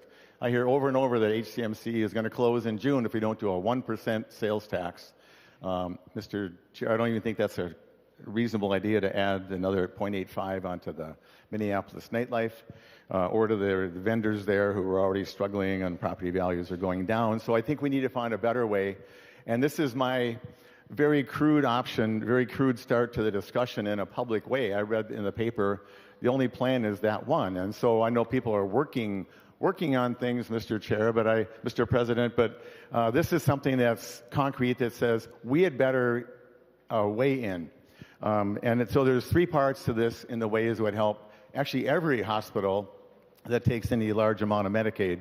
One is it would increase the rebasing, which is the rates that we pay for Medicaid, which are years behind and are part of the reason for Hennepin counties and North Memorials and Regions and Alina and those companies that take a lot of Medicaid clients, and they should be able to be paid for what they do. They can't work below cost forever. The second is this suspends the hospital surcharge for 2 years. It doesn't make sense to subsidize a company that you're actually taxing. And so it's like a 1.2% or so, and it's worth about $230 million in the first year. Now, this would need to be fleshed out, and this bill is going to go wherever if it happens to go on, and I'm not sure it will go on today, Mr. President. But it's a discussion we need to have as a Senate to create a Senate position. How are we going to help these folks? There's talks about uncompensated care pools. There's talks, community benefit. There's talk about that we really need them to stay around. But I think the message of this amendment I'm suggesting from my point of view is this is important to every Minnesotan. And I think while we shouldn't be spending much money at all, this is a place to dip into the till as a state and decide how are we going to stabilize our hospital industries across the state. Not just in the Northfield we talked about, Mercy, all and up in wherever, greater Minnesota, St. Cloud. It's that big of a deal. And so, and then finally for HCMC, as I chatted with them, they could use some flexibility. And so what they're allowed to do in this amendment is that between the management, which is the commissioners, and the MNA, if they unanimously agreed to something, which is a high bar, then they would be allowed to get a waiver from the Department of Health. I can't give you an example that would be specifically, but I do know that the people that are leading the place and the nurses are very interested in patient safety and quality care and all of that. So, Mr. Chair, I don't know that this bill is ready, but I wanted to bring it forward today to tell the people in Minnesota who have heard only the 1% idea, which I don't think it'll pass this body, and I would gamble less than 1% chance to pass the other body. So I'm putting my effort into it and my commitment to help this happen. And Mr. President, I don't see anybody stand to talk, and I don't want to belabor the discussion, but this is really important. And without this, Mr. President, the industry, if HCMC closes, the load cannot be absorbed, or if the rest of them go. So we'll keep working on it. Mr. President, with that, I would like to withdraw my amendment. Thank you. Senator Abler withdraws the A50 amendment. Senator Murphy, I saw you standing. Did you still want to speak? No? Okay. Any other discussion on the 3769 before we go to third reading? Seeing none, the Secretary will give the bill its third reading. Senate File Number 3769, a bill for an act relating to health care continuing to disallow drug manufacturers from restricting delivery of 340B prescription drugs. Third reading. Any other discussion? I think I had Senator Kupek on the list. Thank you, Mr. President. I'm very proud to support this bill. It's a very simple bill. It's only a few lines long, but it is critically important, and here's why. It's a godsend to those rural hospitals like ones in my district because they're facing incredible challenges. Just for the hospital in Detroit Lakes alone, this is a huge part of their being solvent in Detroit Lakes. As a member of the Health and Human Services Committee, I've sat through many committee hearings this year. We've examined what's going to happen in rural health care, and the news is sobering. H.R. 1 made deep cuts in programs like Medicaid, which has a bigger impact in rural communities and areas where Minnesotans rely on these programs for their care. We're talking billions of dollars in cuts, which will mean fewer services, bigger workforce issues, and ultimately less care. That's why it's important we do everything we can to help our rural health care partners, and that's why we're going to do this today. It's not about politics, it's about making sure people can get the care that they need. We need enforcement of measures that have real teeth and that will make pharma face consequences if they don't follow the law. We can do this because in states where they have those tools to enforce the law, pharma follows it. Look no further than across the river from me to North Dakota. They're one of the many states, red, blue, purple, that have these measures in place. Minnesotans deserve those same protections. This is a good bill. It protects access to care, especially in rural areas, and it holds big pharma accountable. I strongly urge your support for this bill. Senator Hochschild. Thank you, Mr. President. I rise as a representative or a senator from a rural district, and it's in fact the most rural district in the state. I represent communities where there isn't always a backup hospital down the street, where it's often that you can't find another pharmacy across town, where if something closes, it's not just an inconvenience, it's a crisis. And right now, that crisis is staring us right in the face, because the 340B program is one of the last real lifelines keeping rural health care standing in places across greater Minnesota. And let's be honest about what this program is. It was created to help hospitals that serve a disproportionate share of Medicare and Medicaid patients to keep their doors open. Because here's the reality. Those programs don't pay the full cost of care. So rural hospitals are left trying to do more with less every single day. 340B was created to help fill that gap so that they can keep emergency rooms open, keep pharmacies operating in rural towns, and essential services available regardless of your zip code. That's what this is about. And yet today, we have pharmaceutical companies openly disregarding Minnesota law. Not bending it, not debating it, ignoring it. Let's be clear, this isn't a fair fight. On one side, you have rural hospitals, local pharmacies, and patients in rural communities. On the other, you have some of the most profitable corporations in the world. U.S. pharmaceutical profits in the U.S. exceeded $100 billion last year. Hospital margins are often between 1% and 5%. And in fact, 40% of rural hospitals are operating in the red. At the very same time, we have the federal big, beautiful bill, which is an oxymoron, putting more pressure on healthcare. Cutting Medicaid, shifting costs onto states and our counties, and squeezing the exact hospitals that we're talking about today. So let's get this straight. Some of the same folks who support the big, beautiful bill are now saying we shouldn't enforce the very programs that were created to provide the gap funding for rural hospitals in greater Minnesota. That doesn't add up. And here's what should concern everybody. Big Pharma is spending enormous amounts of money to confuse average Minnesotans. The estimates are $1 million a day. We've heard a lot of discussion about how we could discount costs for local patients. Well, my question is, why doesn't Big Pharma take the millions of dollars they're spending on ads to confuse average Minnesotans and provide discounts to those patients? Seems pretty easy to me when you have $100 billion in profits. If they were on the right side of this issue, they simply wouldn't need to try to muddy the waters with ads. You know, in 2023, we passed a PBM reform bill. And at the time, Big Pharma spent millions of dollars in ads against senators like me. And the problem was they put the ads on billboards in Minneapolis and St. Paul.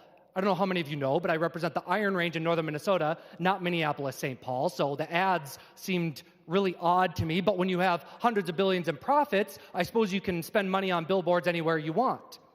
And the funny thing was, I had a family member in the Twin Cities see the billboard. And she decided for Christmas she would play a little joke, and she had one of those little mini billboards created with the ad and gave it to me for Christmas. Well, I proudly displayed that billboard in my office because I will always stand with patients and rural hospitals over Big Pharma. So my question today with this is, what is the next billboard that Big Pharma will have in Minneapolis and St. Paul targeting me and trying to take me out? Members, this debate is very simple. Do you stand with patients and hospitals, or do we stand with the pharmaceutical companies trying to avoid accountability on Minnesota law? Recently in my district, we had a little roundtable with community leaders in Lake County. And a rural hospital leader stood up in front of everybody and said, if we don't remove the sunset on 340B, if we don't add enforcements to the 340B program, rural hospitals will close. Let me repeat that. A rural healthcare leader said, if we don't remove the sunset on 340B, add enforcement language, and ensure that Big Pharma is paying their fair share, rural hospitals will close. And once a rural hospital closes, we know they don't come back. This bill is simple. It removes uncertainty. It simply enforces existing Minnesota law, and it ensures that Big Pharma plays by the same rules as everybody else. And other states have done this. Blue and red states. There's not a distinction. This isn't partisan. Other states have done this to ensure that their laws are followed. So I'll close with this. I'm proud to be the senator from the most rural district because I know firsthand what's at stake.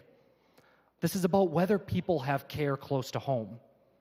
So we can stand up today and we can protect it, or we can stand with Big Pharma and continue to dismantle rural health care just like the federal government has with the big, beautiful bill. I know where I stand. I hope you do too. Thanks. Senator Grudenhagen. Well, thank you, Mr. President. Yeah, Senator Hochschild, I share the same concern about rural hospitals. I've listened to my hospital. I've lost a hospital in my district that had to close. And again, the problem is low reimbursement of government programs. That's the problem. And Obamacare just made that exponentially worse. And by the way, the single-payer plan that the Democrats have proposed in the state of Minnesota is going to reimburse doctors and hospitals at a lower rate than Medicaid or Minnesota Care. So again, this is a Band-Aid. It doesn't treat the infection. And members, one of the things that we have to understand, when we let millions of illegals into this country unvetted that either have no care or they're on Medicaid, they exasperate the problem. We need legal immigration. But we can't, to just open the borders like the last administration did was a disaster. And it overtaxed our system and aggravated the problem. So, Senator Hochschild, if you care about rural hospitals, you should support legal immigration, well vetted, and have illegals go back to their country under a program. I think they get $2,600 a free flight, and they can come back here legally. And we get rid of the criminals and the illegal drugs and the crime and a host of other things. So that's the solution, not a Band-Aid on infection. So you and I have the same goal about rural hospitals. The problem is we're not treating the real problem.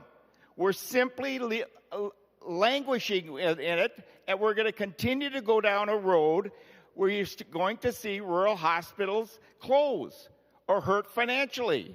And here we even have Hennepin County Medical Center. Again, the last administration just opened the doors to flood our country. And again, we need legal immigration. We're all children and great-grandchildren of legal immigrants. So again, we convolute it. As far as the drug prices and the drug companies, I agree. They've exploited Americans. And this bill tries to take a step in that direction. But it's the wrong step. This administration, Trump, came out with Trump RX to actually bring drug prices down. He's doing something. The last administration did absolutely nothing. They just let the drug companies go wild. And under Obamacare, the drug companies supported Obamacare because they could fleece the system. So please think through the problems. Putting Band-Aids on infections doesn't fix the infection. Ultimately, it gets worse. And unfortunately, to trust the AG, which has a record of not investigating fraud, not dealing with it, and in some news reports, actually accepting money from fraudsters, I don't think is the right step. We should go with the Commerce Department or even independent enforcement rather than with the current AG. So members, please vote no if you want to deal with the problem rather than just put a Band-Aid on the problem and still see more rural hospitals closed down the road. Unfortunately, that's where this bill's taken us. Thank you, Mr. President. Senator Westrom. Thank you, Mr. President. Would Senator Hochschild yield? Senator Hochschild, will you yield? He will yield. Senator Westrom. Mr. President, Senator Hochschild, you brought up, too, the drug companies have been not following this law in Minnesota. Can you identify 2 drug companies to us on the Senate so we know who we are passing this bill to help enforce? Senator Hochschild to the question.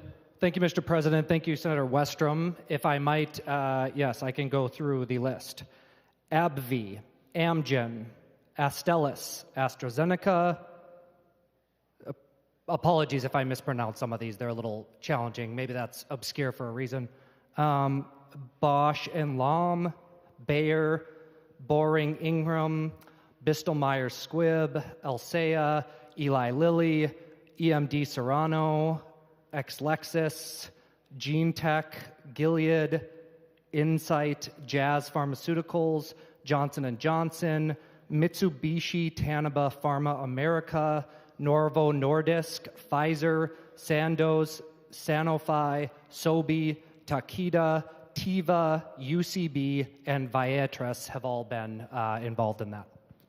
Senator Westrom. Mr. President, Senator Hochschild, continue to yield. Senator Hochschild, will you continue to yield? He will yield. Senator Westrom. Mr. President, Senator Hochschild, thank you for that list. Can you explain to us what you know about what they have all done that has violated the law here in Minnesota, the length of the list you listed? Senator Hochschild, to the question. Thank you, Mr. President. Thank you, Senator Westrom. They're simply not following the 340B law here in Minnesota. Senator Westrom. And so, Mr. President, Senator Hochschild, if you continue to yield. Senator Hochschild, will you yield? He will yield. Senator Westrom. And so, Senator Hochschild, why has this been allowed to happen and nobody goes after the violators if there's a violation, or is this just an allegation and it's really not occurring? Because it seems crazy to me that everybody would be violating the law on your list. Apparently, many people know they're violating it and nobody does anything about it. I'm a little perplexed yet, so can you explain a little bit more why they haven't went after these companies? If hospitals have been violated, they've got a very large state organization. They could contract with a lawyer quickly and get this resolved. Why haven't they done that if it's a violation of the law that's so clear and obvious as you've just explained to us? Senator Hochschild, to the question.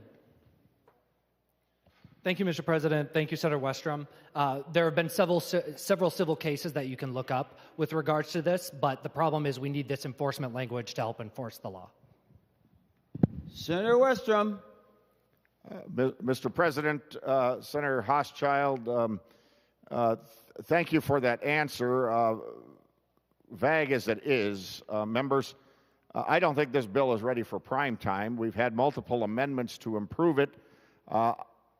The author didn't even know the list of drug companies. When I asked him, Senator Hochschild just read us off a list, but it seems like everybody knows there's violators, but there's nobody willing to go after them.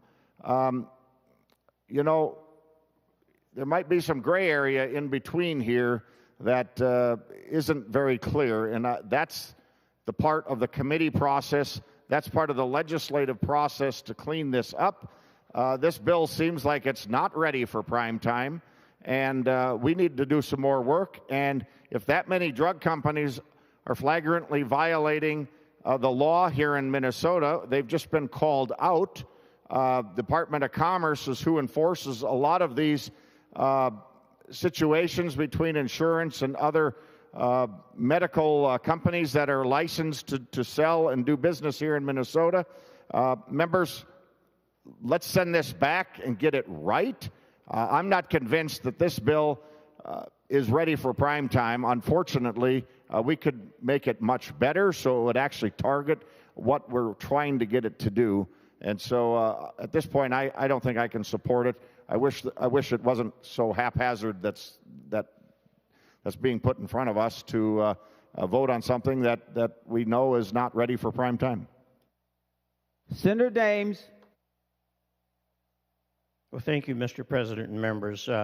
Ensuring the stability of our health care safety net is a critical issue in the quality to the life of the greater Minnesotans.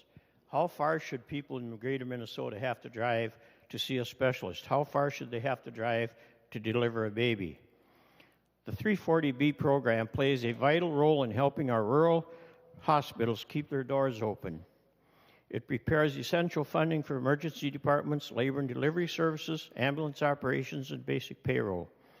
Hospitals are preparing their budgets and operational plans for the next years ahead. They need certainty that the 340B program will remain available and stable. That's why we must lift the sunset on the program before we adjourn this year, so our hospitals can coordinate and work together and develop their budgets for the future years. Also, Mr. President and members, I believe that we also need to strengthen the enforcement of the Minnesota laws and make sure they're enforced. Thank you, members, and I'd encourage a green vote. Senator Jasinski. Thank you, Mr. President. Would Senator Hochschild stand for a question? Senator Hochschild, will you yield? He will yield. Senator Jasinski.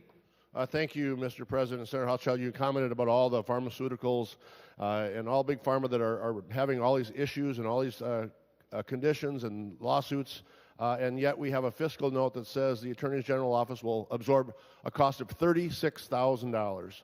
Given all those companies and all the infractions and all the view that there's going to be more infractions and more enforcement, do you believe $36,000 is an accurate number for this Attorney General office to look into all these issues? Senator Hochschild to the question. Thank you, Mr. President. Thank you, Senator Jasinski. I'll let the fiscal offices determine the fiscal note, not me. Senator Jasinski. Well, thank you, Mr. President. Senator Hochschild. So in the fiscal note, there's some assumptions that are pretty important here today. It absorbs the first year of $36,000, but it says the Attorney General office will absorb that work needed for the time being. Once we have experienced reviewing the number of complaints submitted and the amount of work needed to deal with those or any enforcement actions, we'll need to come back to the legislature for increased funding. And given the names that you rattled off and all the issues that you and Senator Klein said there is, I believe there's going to be a much higher fiscal cost coming back next session.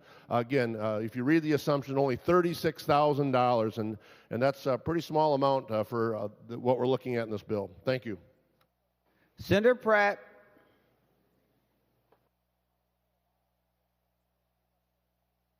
Thank you, Mr. President.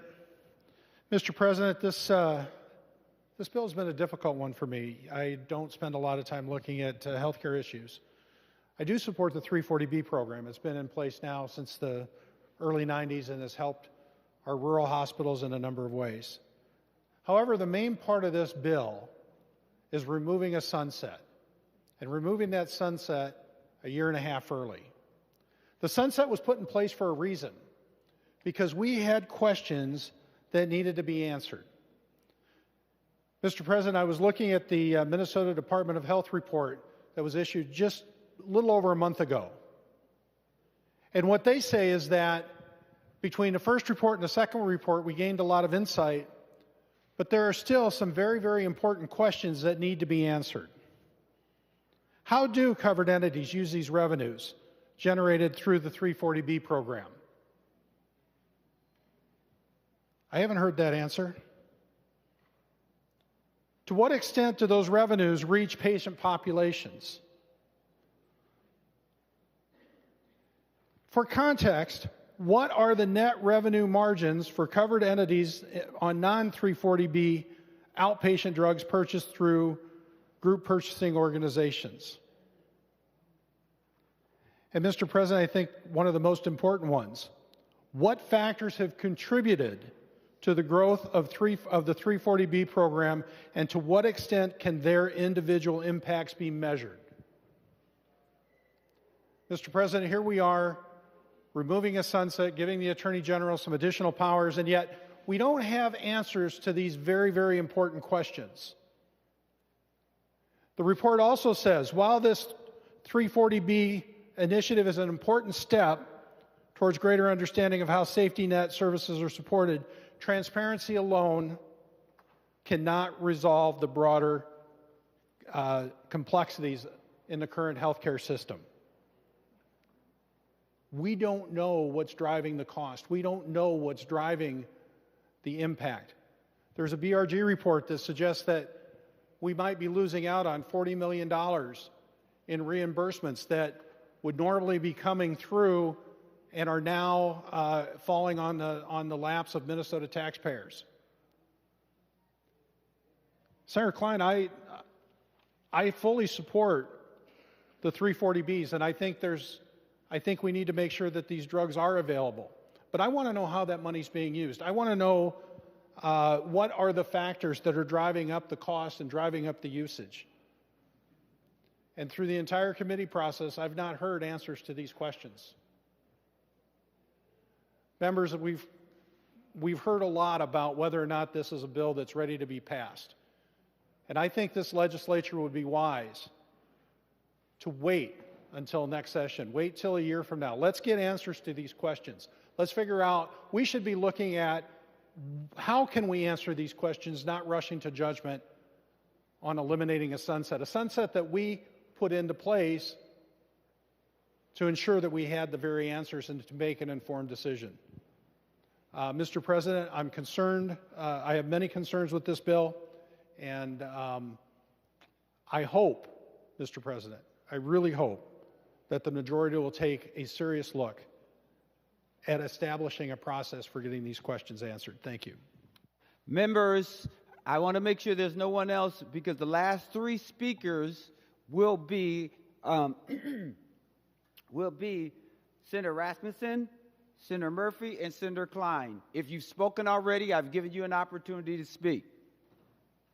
Anyone else that has not spoken? With that being said, Senator Rasmussen. Mr. President, parliamentary inquiry. State your inquiry. Mr. President, you just said if we've spoke, we can't speak again. Can you cite what rule that is under Mason's or Senate rules? There's no rule there. We have a practice where we go to, once everyone's had a chance to speak, we try to make sure of that. And so we will then go to Rasmussen, Murphy, and then Klein. Parliamentary inquiry, Mr. President. Senator Westrom. So parliamentary inquiry, Mr. President. If somebody hears somebody talk about something on the floor and has spoken already, is the rule under the Senate rules and Masons that they cannot speak or follow up with any questions after another person has raised different debate in a bill passage? There is, and if so, where's that rule, Mr. President? Usually under special orders, we do not have such a rule as far as limits, but we do if it's not under special orders. But we have custom where if there is, everyone's been given an opportunity to speak, we always go to who's been the main minority architect for the arguments as well as the others.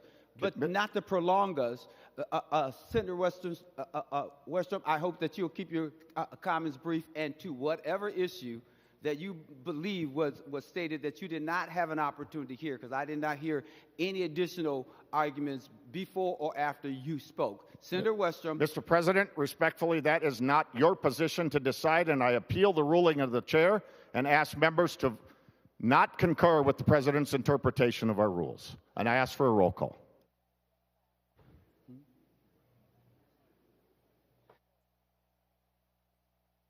Senator Westrom, I take that as you just wanting to say something because I haven't made a ruling. In fact, I recognize you to speak. So do you want to speak or do you not want to speak? Mr. President, I had to raise a parliamentary inquiry to get you to answer the question. Mr. President, you gave the answer that you said you will decide it because I've already spoke and it's a custom. I don't believe it's a custom, and I'm appealing your decision that you told me and getting the body to weigh in on whether we speak one time or not, because it's not in our rules. I would ask you to proceed with the vote. There's nothing before the body. I'm trying to explain that to you. There's nothing between the body. There's been no ruling that you cannot speak. I have recognized you, and it just appears to me that you just want to argue at this point. So would you like to speak? Senator Westrom. Mr. President, are you relinquishing your prior statement and allowing somebody to speak twice if they've already spoke once on this bill? Senator Westrom, I'm not relinquishing anything, Okay, but then I am recognizing... appealing that decision, Mr. Chair. Excuse me, Senator Westrom. Now, I'm not going to keep going around with a debate with you. I have recognized you, and if you want to speak, you can speak. So we are asking you to speak so that we can go on. That's why I'm recognizing you, even though we have a custom that we have been adhering to. So, Senator Westrom, Mr. President, this is the last time. Senator Westrom. You are recognized to speak. Senator Mr. Western. President, you are making a much bigger issue out of something today that I never expected to hear, nor even discuss today.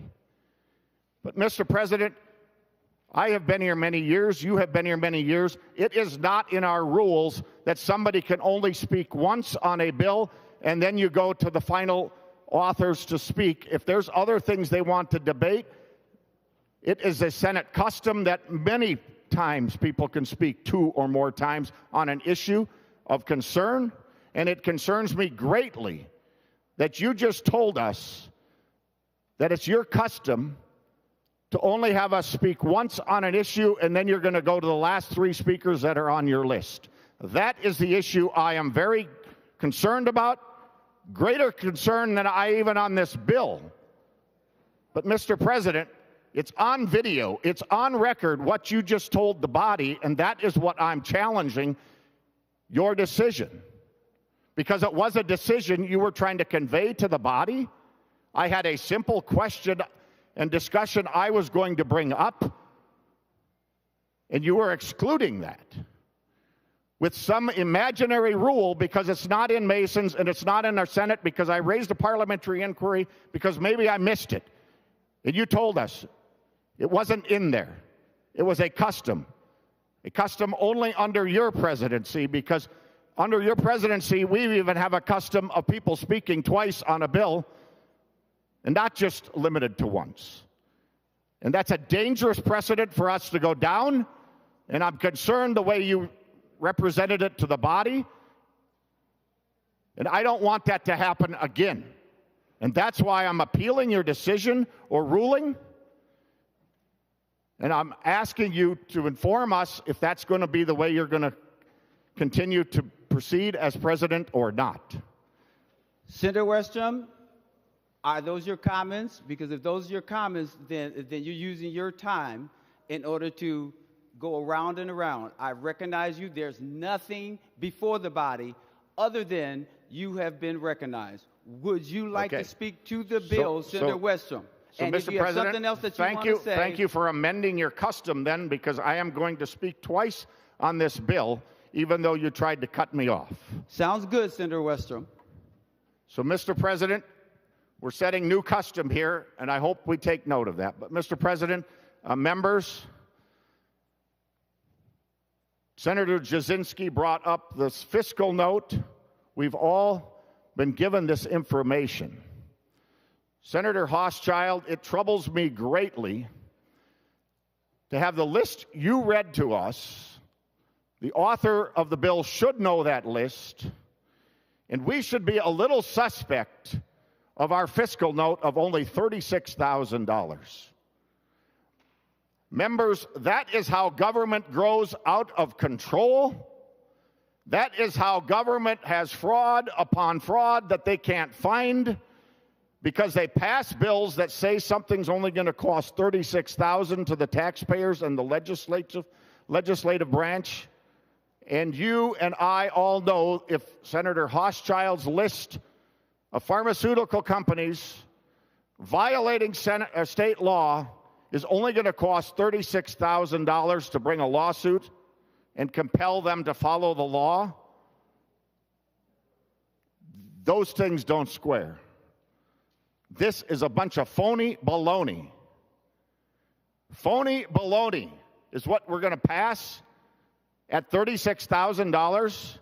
There's either not the exaggerated problem that Senator Hochschild talked about, or it's real and it's not going to cost only $36,000 of attorney fees and costs to bring multiple lawsuits to multiple companies that were just read on the Senate floor. Members, I revert back to my point. This is not ready for prime time.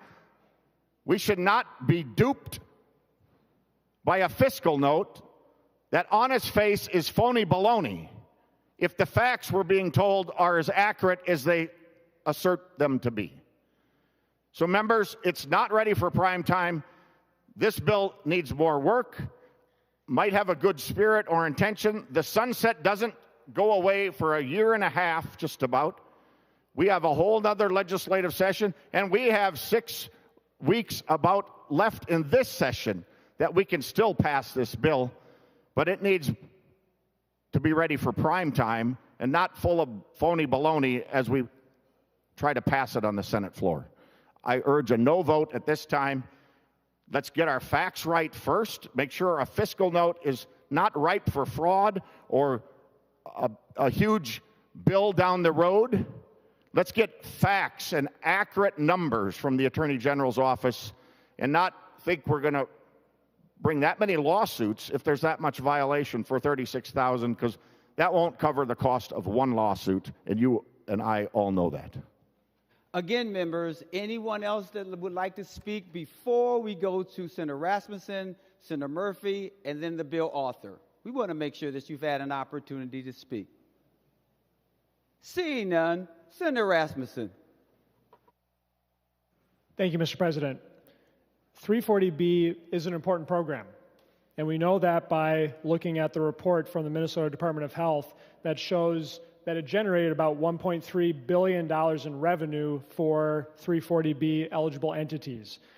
But that occurred before this bill was implemented. This bill won't change what happens to 340B. It's a federal program with federal rules that has federal compliance. Unfortunately, we had opportunities today to make real reforms to make sure that 340B works for Minnesota patients and not just hospital executives. Unfortunately, the Senate Democrats rejected an opportunity to improve transparency into how these 340B dollars are spent. And that's important, Mr. President, because if we look at the Minnesota Department of Health's report, they would say that there's mixed evidence on whether 340B benefits patients directly. And I'll just quote from the report. Several peer-reviewed studies of hospitals participating in the program find little to no increase in safety net care provided after covered entities begin participating in the program. That's why we need the transparency, so that when we have Fairview Hospital, who gets $335 million from this program, they only do $17 million in charity care, and they pay their CEO $5 million, we can look and have accountability about how these dollars are being spent.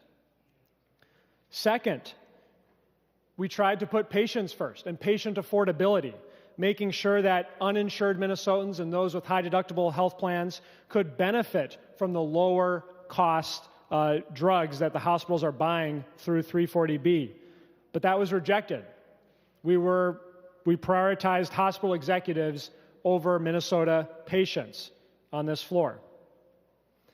We also are ignoring the questions from Minnesota employers, from trade unions, from taxpayers who want to make sure that their dollars are going where they should.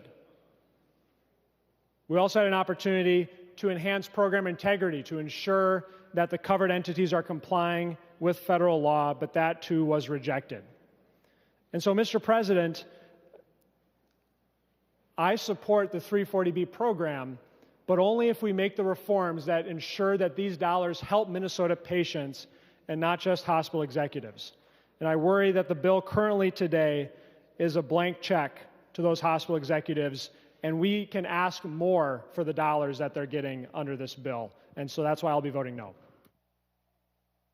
We now go to Senator Murphy before we go to the author of the bill, which is none other than Senator Klein, before we vote. Senator Murphy.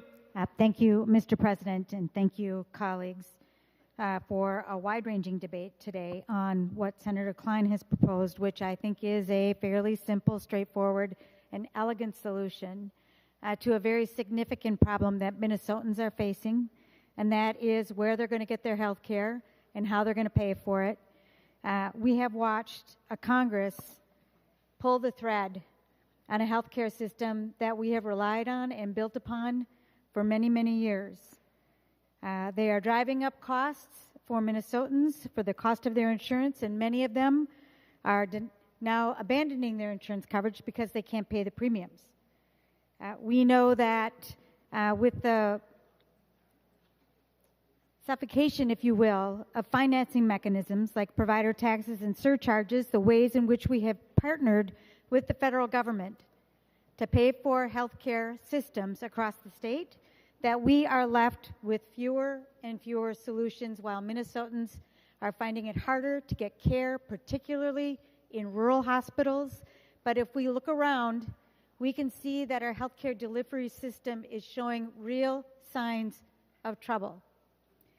And I have to imagine today that as Minnesotans listen to this debate, they perhaps wondered if we were thinking much about them at all, as this debate was wide-ranging and not necessarily on Minnesotans and what they are experiencing because of an unraveling of the Affordable Care Act, an unraveling of a partnership with the federal government, and its impact on healthcare delivery across the state of Minnesota. I want to call out Senator Abler for his withdrawn amendment. And this amendment didn't belong in this bill. But this amendment is a serious swing at a serious problem that we have to address this session, and that is HCMC. And where I agree with Senator Abler is just putting more money into HCMC without dealing with the governing mechanisms and without dealing with understanding its impact in relationship to our hospitals across the state. We are not doing our job. When we passed Minnesota Care so many years ago, before any of us were here, there was a gang of 7 that brought the final solution. Members of the House and the Senate, Democrats and Republicans, who decided to do the work of the people and not spend time in the chamber just debating about our opposition to ideas. And if we don't leave this session this year with a short-term, at least, solution to HCMC and a plan to build the system for the people of Minnesota going forward, including serious minds in this body and across the way, we are not doing our job. And Minnesotans will be let down by us because they will not get the care that they need for their health and their lives. We've got 6 weeks left. 6 weeks. This is a primary issue for us. It is a priority. It's an imperative. And I was grateful to see the work of Senator Abler on this floor. I am grateful the work that is happening in Health and Human Services and taxes to try and address and bring a solution forward. I think it is the Senate that is going to find its path, and a path for HCMC. And we might not meet the request of HCMC and the county board, but we're going to find a path forward for that hospital and for the hospitals across the state of Minnesota. Thank you very much, Mr. President. For what purpose do you rise? I rise to a point of order under Mason, Section 101.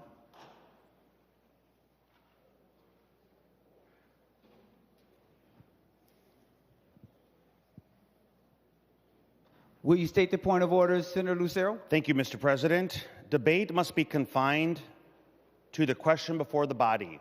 Everything that Senator Murphy said in her remarks had nothing to do with the bill. Other, perhaps important ideas that can be debated, but nothing, in fact, related to the question before the body. I would ask you to remind Senator Murphy to debate the bill that's actually before the body. Thank you. Members, as a friendly reminder, under Section 92 of Mason's, interruption of members speaking when permissible. A member who is speaking may be interrupted only when some motion requires immediate consideration. I've been very very considerate of the number of different people who have sometimes not always adhered to the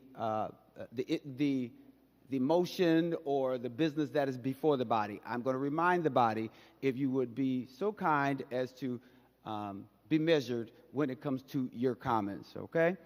Senator Murphy, you were finished? Okay, all right. But that is a good time just for us to be gently reminded. So on motions, I've heard today a number of people go off and talk about immigration and other things, and that wasn't the point. I want us all to be considerate and thoughtful when it comes to these things, because it will help the body focus, and even for the public who's listening. The last voice that we hear is that of the author, Senator Klein. Thank you, Mr. President. Thank you, members, for the debate. I want to speak briefly about the concerns raised about the fiscal impact of this bill, because I think that is an important responsibility of the Senate in particular. And I want to assure members that in other states that have created enforcement mechanisms around 340B, they have experienced zero costs, and that is simply because of the deterrence factor of instituting Attorney General enforcement leads to compliance by the pharmaceutical industry. Other members on the floor have asked how these funds are being used. And I have to say, I chuckled at that a little bit. I would encourage those members to go talk to their hospitals, talk to the nurses, and talk to the doctors, and talk to the social workers, and talk to the addiction medicine specialists. Of the people on this floor, I think only Senator Bolden and I have spent our lives walking the halls of hospitals and hearing those people and watching their work, and we know very well, and in a very heartfelt way, how these funds are being used and how desperately needed they are. I do hear the concerns from the amendments offered by Senator Rasmussen about shifting costs onto uninsured or underinsured patients. I do hear the concerns from our labor unions about increasing premiums because we are trying to hold down costs for our hospitals. I do hear the concerns of Senator Abler that we should be desperately trying to do something for Hennepin County Medical Center in this state. And I will just simply say that it is terrible that we as a society are forced into these decisions between one ailing entities such as our hospitals, our beloved hospitals, and the people among us who don't have health insurance, or the working families who can barely afford their premiums. We can do better, and we will do better, but we cannot sacrifice one of these entities for another. There is one factor, there is one player in the healthcare delivery system who is doing extremely well, and that is pharmaceutical manufacturers.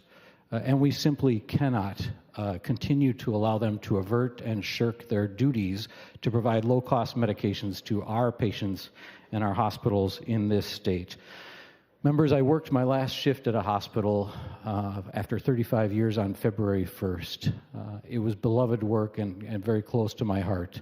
But I have never seen our hospitals in this state in such a situation of crisis, and it is only going to get worse. If, in fact, $1 trillion in medical assistance cuts roll out as anticipated over the next year, hospitals will close, rural hospitals will close, urban hospitals will close.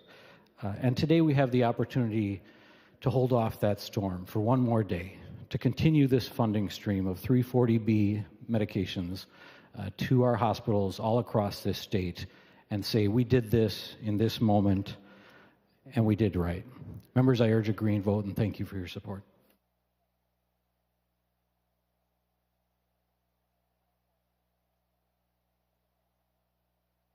I almost fell. All right. Seeing that, and I want to just assure you that they didn't push me. And I could get back up. That's right. The Secretary will take the roll on final passes of Senate File 3769.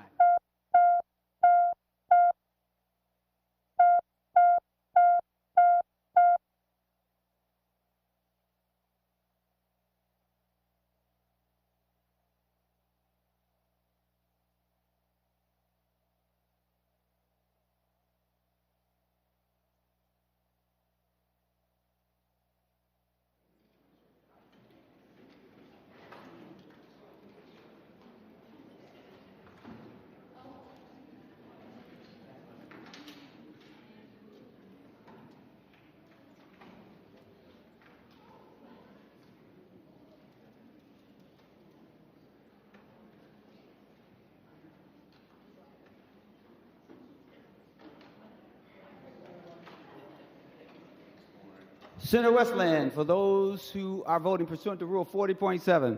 Thank you, Mr. President. Senator Carlson votes aye. Senator Carlson votes aye. Senator Fateh votes aye. Senator Fateh votes aye. Senator Latz votes aye. Senator Latz votes aye. Senator Umu Verbaeten votes aye. Senator Umu Verbaeten votes aye. And Senator Port votes aye. And Senator Port votes aye.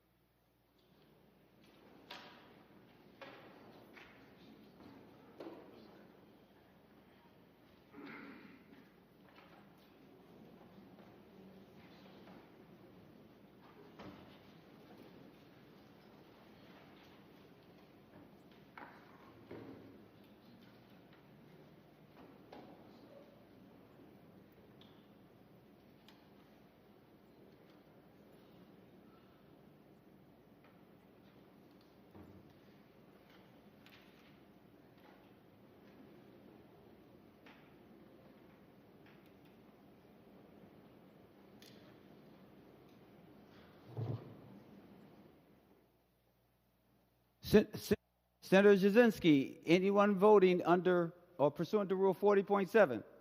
Thank you, Mr. President. Senator Coleman votes no. Senator Coleman votes no. And thank you, Mr. President. Senator Farnsworth votes aye. Senator Farnsworth votes aye. Senator Duckworth, are you going to vote? Senator Coran? All members having voted who desires to vote, the secretary will close the roll. There being 42 ayes and 24 noes. The bill is passed and is titled agreed to. Members, we will now proceed to the 13th order of business, which is announcements of Senate interests. Any announcements of Senate interest? Senator McEwen. Thank you, Mr. President. I just wanted to announce to the members that the Senate Labor Committee will be meeting promptly after we are done here. Senator Kunesh. Thank you, Mr. President. Members, I would like to remind you and invite you and your staff to join us this evening at the Gnome Craft Pub on Selby Avenue from 5 to 7 o'clock and get a preview of the the 80th annual Minnesota Midwest Legislative Conference. That conference is being held here in St. Paul, August 30th to September 2nd. So please join us this evening at the Gnome to get a little preview of what that's going to look like. Thank you. Senator Rest for tomorrow's event. Senator Rest for tomorrow's event. Thank you, Mr. President. Everyone is invited to celebrate the opener of the Minnesota Twins. They actually opened last week with an amazing game, and we hope that you will join us in celebrating that victory over in the MSB. The hosts are Senator Champion, the President of the Senate, and myself. Thank you very much. Senator Dibble. Thank you, Mr. President and members. Mr. President, members, the President has threatened a whole civilization will die alongside threats to target civilian infrastructure across Iran, actions that would constitute war crimes and violations of international law. What we are witnessing, Mr. President, from Donald Trump is not just reckless rhetoric, it is a stated willingness to destroy an entire people. So let us be clear, threatening the annihilation of a nation's civilian population is the language of genocide. It is illegal, it is immoral, and it is profoundly dangerous, not only to innocent lives abroad, but to the rule of law and the integrity of our own democracy. Mr. President, point of order. For what purpose do you rise? This is a point in the agenda where we are doing Senate interest, points of Senate interest. This does not seem to be pertaining to the business today of the Senate. Wondering if Mr. President would be able to remind members to stay within the agenda. Give me one moment.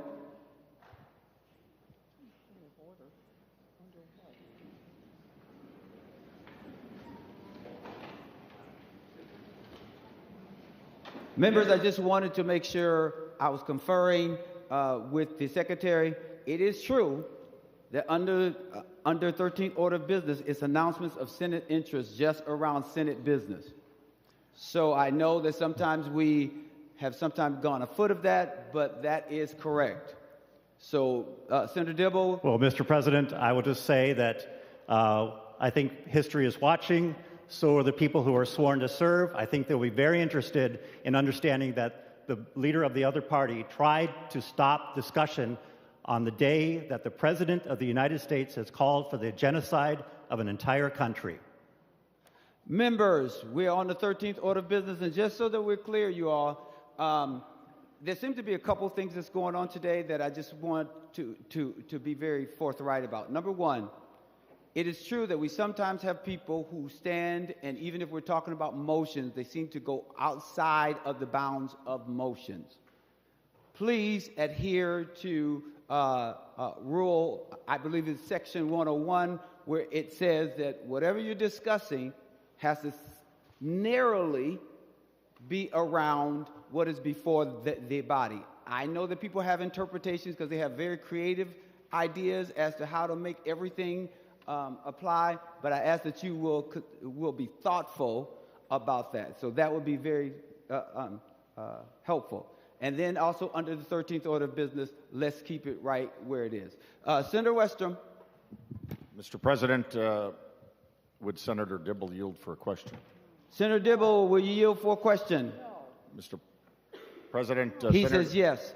Senator Westrom. Senator Dibble, I was just trying to be clear. Are you standing with the Iran regime under your announcement? Is that what we're to take away from your announcement?